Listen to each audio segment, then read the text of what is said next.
அது மட்டுமே ஒரு சக்கரவர்த்தி நாட்டை ஆளுகிறார். வேட்டைக்கு போனார். அந்த காலம் விலங்குகள் காடுகள் மலிந்த காலம். வேட்டையாடினார். குறி தவறிவிட்டது.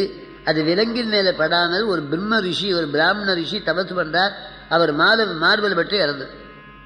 வேணும்னு செய்யல, அபுத்திபூர்வமா வந்து அந்த பிரம்மாத்தி இவரை விரட்டு. பேய் பிடிச்சாலே எவ்வளவு துணியெல்லாம் அவுத்து போட்டு ஆடும், அண்டாக்களை உடைக்கும். வீட்டில் பேய் பிடிச்சவங்களை பார்த்துக்கணும். அந்த பிரம்மாத்தி அவரை தொடரு. இதை மாற்றிக்கொள்ளலாம் என்று கங்கை கரையிலே ஒரு முனிவர் பெருமான் அங்கே போனார். இவர் அதிர்ஷ்டம் அவர் மாமாங்கத்துக்கு போய்கிறார். மகாமகம் கும்பமேளா. 7 வயசு பையன் உட்கார்ந்து வேதம் படி. அனோரணியான் மகதோ மஹீயான் ஆத்மா குஹாயான் சர்வாண்டாதி பதௌ தஸ்மின் குஹாயான் சத்யஜானம் அனந்தம் பிரம்மயோ ஏதி நிஹிதம் குஹாயாம். 7 வயசு குழந்தை வேதம் படி. ராஜா வந்த, கண்ணா நீ யாரு? இந்த முனிவருடைய மகன். அப்பா எங்கே? கும்பமேளாவுக்கு போய்கிற. நீங்க தானே ராஜா? ஆமா. கிரீடம் சொல்லு, தலையில் இருக்கிற கிரீடம். உனக்கு ஏதோ கவலை ஒன்று வந்துருக்குது, முகம் சொல்லு. அகத்தழகு முகத்தழகு.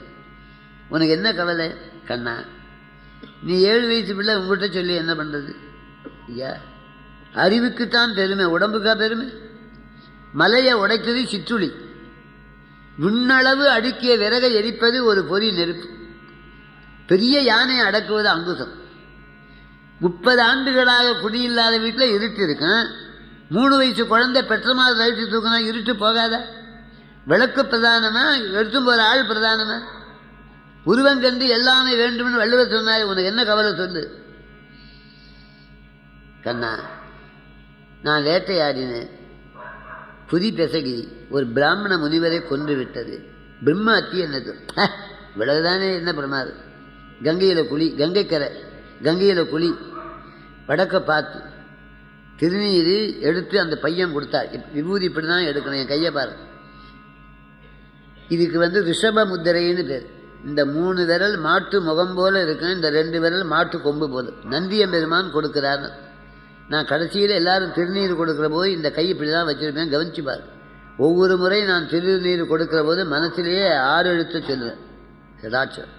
எனக்கும் புண்ணியம், அவங்களுக்கும் புண்ணியம். அந்த திருநீர் எடுத்து கொடுத்து அவர் தலையில கை வச்சு பரிசு தீச்சு, இங்க வா, ஓம் முருகா, ஓம் முருகா. யார் இந்த மந்திரத்தை சொல்றாங்களோ அவங்களுக்கு துன்பம் வராது. முருகாயன உனை ஓதும் தவத்தினர் மூதுலகில் அருகாத செல்வம் அடைவர், வியாதி அடைந்து நையார் ஒரு காலமும் துன்பம் ஊரார், பரகதி உற்றிடுவார் ஒரு காலம் நாடு புகார், சமராபுரி புண்ணியனே. திருப்பூர் சன்னதி முதல் சிதம்பர சுவாமி 3 முறை ஓம் முருகா, ஓம் முருகா, ஓம் முருகான்னு உள்ளம் உருகி சொல்லு, கண்ணீர் பெருகி சொல்லு. உருகிய தங்கத்தை தானே இந்த மணி அணிகலம் ஒட்டும், மணி ஒட்டும். பிரம்மஹத்தி போ.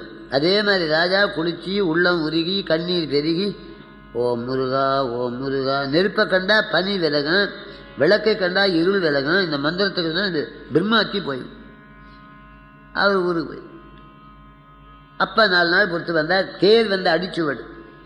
கண்ணா யாராவது ராஜாக்கள்? ஆமாமா, இந்த நகரத்தாளர் ராஜா வந்தார், பிரம்மஹத்தியான், பரிகாரம் கேட்டார். நான் சொன்னேன், அதுபடியே செய்து அந்த துன்பம் விலகப்பட்டது. தேஷ் மன்னவனுக்கு நீயா உபகாரம் பண்ணிய, நீ சற்புத்திரன், நீ பிள்ளையா பெறுவதற்கு நான் புண்ணியம் பண்ணியிருக்கிறேன். நீ என்ன சொன்ன? ஓம் முருகா, ஓம் முருகா, ஓம் முருகான்னு 3 தடவை சொல்லு. நீ எனக்கு மகன மூடனி என்ன செய்த? என்ன நினைச்சு என்ன செஞ்ச நீ? என்னப்பா சுவாமியினுடைய மந்திரத்தை மடையா? ஒரு முறை ஓம் முருகான 1000 பிரம்மாத்தி தோஷம் போகுமே. நீ 3 முறை சொல்ல சொன்னியே, மந்திரத்தை உனக்கு நம்பிக்கை இருக்குத? ஒரு நேர்வாழ மாத்திரை சாப்பிட்டா 20 ரூபாய் பேதியாகும். 20 மாத்திரையா சாப்பிடுறது? நீ வேடனா போக கடவுது. சுப்பிரமணிய நாமத்தோடு பிறக்கணும். குகன். குகன் என்பது முருகன் தெரியுமில்ல. குருவாய் வருவாய் அருள்வாய். அதுக்கு என்ன அர்த்தம்? இந்த இடத்துல இதய குகை இது. இங்கே இதய குகை. அதில் ஞான ஒளி, அதில் வெளி ஞான வெளி, அதில் ஒளியாகிறான். சத்திய ஜானம் அனந்தம் பிருத்மயோதேதி நிகிதம் குஹாயாம். அப்புறம் சொல்லுது, சத்தியம் என்றைக்கும் உள்ளது, அனந்தம் முடியில்லாதது, பிரம்மம் பெரிய பொருள், ஞானம் அறிவு பொருள். சத்திய ஜானம் அனந்தம் பிருத்மயோதேதி, வேதின அறிகின்றார்கள். அது எங்க இருக்குது? ஆன்ம குகை. அந்த பேரோடு நீ பிறந்து ஒரு பரம தெய்வத்தோடு தொடர்பு கொண்டு நீ அழியாத ஸ்கந்த உலகத்தை அடைய. அந்த பிராமண பிள்ளை தான் குகன். தெரியவர் முருகா. இன்னொரு தபா சொல்லு. குகனுடைய மந்திரத்தை சொல்ல சொன்னாரே அவர் தான் வேடநாதர். யாருக்கு தோழன்? பரமாத்மாவுக்கு. ஆழ நெடுந்திரை யாரு கலந்திவர் போவாரோ, வேள நெடும் படை கந்தி விலங்கிடலாலோ, தோழமை என்றவர் சொல்லிய சொல்லொரு சொல்லொன்றோ, ஏழமை வேடன் இரண்டிலன் என்றென ஏசார். மார்ச் அடி உத குத்து கொல்லு. குகன். அவனை பற்றி சுமந்திர சொல்றார். கங்கை இரு கரையுடையான், கணக்கிறந்த நவாயான். அவர் என்ன பண்ணாராம்? வேடனை பார்த்து தம்பின்னாராம். அவன் 6 மாசத்து வருதா வேட்டி அவுத்து வச்சு கழுத்தோட குடிப்பான். அவனை போய் ஆழ நீர் கங்கை அம்பி கடாரிய ஏழை வேடனை எம்பி நின் தம்பி, நீ தோழன் மங்கை கொழுந்தி என சொன்ன வாழி நண்பினை உன்னி முன் ஜென்மத்திலே பிராமண குழந்தையாயிருந்து சுப்பிரமணிய மந்திரம் ஜபிச்சதுனாலே வேடனா பிறந்த அதே நாமத்தோடு ராமனோடு நட்பு கொண்டு முத்தி அடைகிறது. குகனுக்கு சுப்பிரமணிய சாயுச்சியம் கிடைக்கும். முருகனுடைய உலகத்தை அடைகிறது.